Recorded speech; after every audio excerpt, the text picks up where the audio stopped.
دي محل اللحوم، واللحوم هنا جميلة جدا.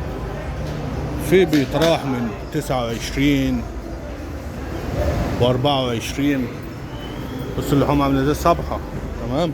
دي كلها لحوم بقري جميلة. في الكيلو هو اتعمل 22. الفرخة كاملة ب9 جنيه، ب10 جنيه. بص عامل ازاي. دي صدور الفراخ عاملة 19 16. في دي اللي وراك بقى عاملة 8 اهي، وب10 الدبابيس. بس اللحمة عاملة ازاي جميلة والله. يعني تشتري لحمة الشهر ب200 جنيه. دي بتتقلي في الزيت، طعمها تحفة.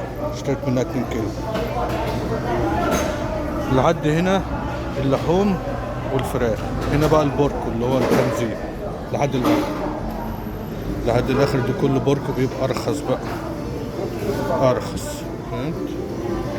دي بقى محل الجزار عامل ازاي. واحد بيقول لي حلال، حلال. كل طعام اهل الكتاب حلال. بص عامل ازاي.